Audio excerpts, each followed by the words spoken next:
Hello everyone! Kung may mga katanungan kayo patungkol sa iyong horoscope at zodiac sign, maaari po kayong mag-comment sa comment section para magawan po natin ng video para sa next vlog ko. Keep on watching! Ang berdeng mata na halimaw ay nakakaapekto sa lahat ng paulit-ulit, ngunit ang ilang mga tao ay tiyak na mas naninibugho kaysa sa iba. Sa pag-ibig, pagkikipagkaibigan at trabaho, ang ilang mga palatandaan ay nakikipaglaban sa inggit sa araw-araw, kaya sa astrolohiya, sino ang pinakamalamang na mawala ang kanilang cool? Gagabayan ka namin sa lahat ng kailangan mong malaman para sa isang pagraranggo ng mga pinakaseloso na palatandaan ng zodiac. Mga bagay na dapat mong malaman. Sa pangkalahatan, ang mga palatandaan ng tubig ay mas naninibugho kaysa sa iba pang mga elemento ng zodiac. Depende sa chart ng kapanganakan ng isang tao. Maaring mas mainggitin sila kaysa sa karaniwang tao na may kanilang tanda. Gayunpaman, ang astrolohiya ay may maaaring magbigay ng isang mahusay na panimulang punto. Ang ilang mga senyales ay nasiselos ngunit hindi mapaghiganti o manipulatibo, habang ang iba, mga palatandaan ay may posibilidad na magdulot ng problema kapag sila ay nakakaramdam ng inggit. Ang pinakauna ay ang Cancer. Sa sobrang sensitibong sign na ito, maaaring magdulot ng malaking inggit ang bahagyang pag-urong. Itinuturing ng Cancer ang kanilang sarili bilang ang pinakamahusay na kapareha at kaibigan na maaaring hilingin ng isang tao. Talagang nakatuon sila sa mga taong malapit sa kanila. Kaya kapag tumunta ka sa ibang tao para sa pagmamahal at suporta, personal itong dadali ng Cancer. Pagkatapos, magsisimula sila mag-overthink.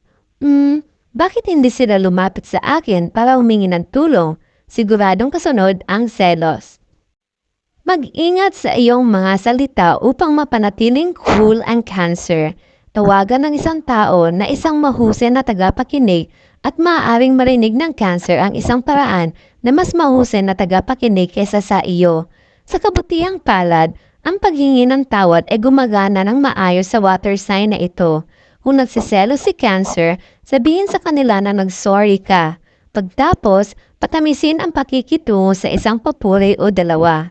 Ang Cancer ay malamang na maging pasibo-agresibo kapag sila ay nasasaktan. Kung sila ay tumahimik, tanungin sila ng direkta tungkol sa kung ano ang bumabagabag sa kanila.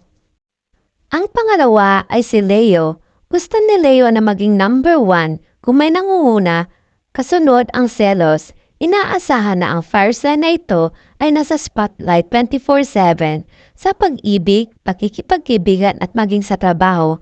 Si Leo ay tungkol sa pagiging sambahin at maging sentro ng entablado kapag ninakaw ng ibang tao ang kanilang kulog. Siguradong uurong ang berdeng mata na halimaw, tiyak na ginagawa silang isa sa mga pinakaseloso na palatandaan sa zodiac. Kung nagsiselos si Leo, gaganti sila ngunit sa pamamagitan lamang ng pagtatangka, ibalik ang pagtuon sa kanilang sarili. Kung si Leo ay nagsasalita tungkol sa kanilang sarili at humihingi ng atensyon higit sa karaniwan, kung gayon ay isang magandang senyales na nakakaramdam sila ng paninibugho. Kahit na ito ang isa sa mga pinaka-akakainggit na senyales, manabong magalit o magiganti si Leo, kaya hintayin na lang na lumipas ang kanilang selos. Ang pangatlo ay ang Scorpio. Ang Scorpio ay naghahangad ng kapangyarihan at pagnanasa, kaya kung ang isang tao ay may higit na kakayahan kaysa sa kanila, mararamdaman ni Scorpio ang pagbabanta. Kung ang kanilang kapareha ay naliligaw ang mga mata, mararamdaman ni Scorpio na nawalan sila ng lalim sa kanilang relasyon. Kapag ang isang Scorpio ay nagsiselos, hindi sila karaniwang tungkol sa pagtaas sa itaas. Dito, mas malamang na makaganti sila. Kung nakikipag-date ka sa water sign na ito, itago sa bibig mo ang pangalan ng iyong ex. Hindi kakayanin ng Scorpio ang kanilang inggit. Kung nagtatrabaho ka sa isang Scorpio, panatilihin silang bilang isang kaibigan, hindi isang kaaway. Gawing malinaw na ang iyong mga panalo ay sa kanila rin at maiiwasan mo ang kanilang selos. Maaaring multuhin ka ng nagsiselos na Scorpio, ngunit mas malamang na lumaban sila ng apoy sa pamamagitan ng apoy. Kung ang Scorpio ay naglalaro, subukang talunin sila. Ang pang-apat ay ang Virgo. Self-critical ang Virgo, kaya kung may mag-one up sa kanila, magagalit sila. Para sa earth sign na ito, ang buhay ay tungkol sa pagiging ang pinakamagandang bersyon ng iyong sarili.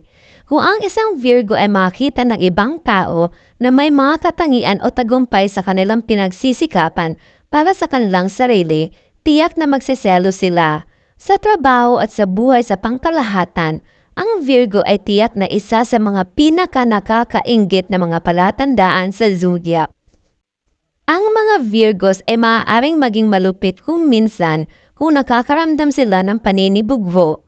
Maaari silang magsabi ng isang bagay na hindi nila ibig sabihin. Hindi mo maiiwasan ang inggit ni Virgo maliban na lang kung magpapanggap kang masama ka sa lahat ng bagay. Pero kadalasan, nagpapalamig pa rin sila sa kanilang sarili.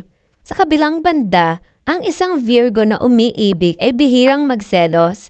Mas malamang na lumayo sila sa isang hindi pinapahalagahan na kasosyo kaysa sa magalit. Ang panglima ay ang Taurus. Ang Taurus ay naghahangad ng karangyaan at pag-ibig. Ang mga pagnanasang ito ay maaaring magdulot ng malaking selos. Possessive at dedikado ang Taurus ay makakaramdam ng sama ng loob kung ang kanilang kapareha ay nagpapakita ng interes sa ibang tao. At sa buhay, maiinggit si Taurus sa sino mang may mga bagay na talagang gusto nila. Isang magandang kusina, hot tub, satin sheet, you name it. Siguradong isa sila sa mga pinakasiloso na palatandaan sa zodiac. Ang isang Taurus ay tungkol sa malalaking pangako sa pag-ibig. Kung handa na silang magseryoso ngunit naglalaro ka pa rin sa larangan, magsiselo sila. Hindi sila masyadong malamang na patuloy na nakikipag-date sa isang taong nagpaparamdam sa kanila ng inggit anuman ang pangyayari, kaya subukang iwasan ito. Kung sinusubukan mong malaman kung ang isang Taurus ay nagsiselo sa iyong mga bagay-bagay, alamin na hindi siya magpapatalo, mas malamang na kopyahin nila ang iyong estilo.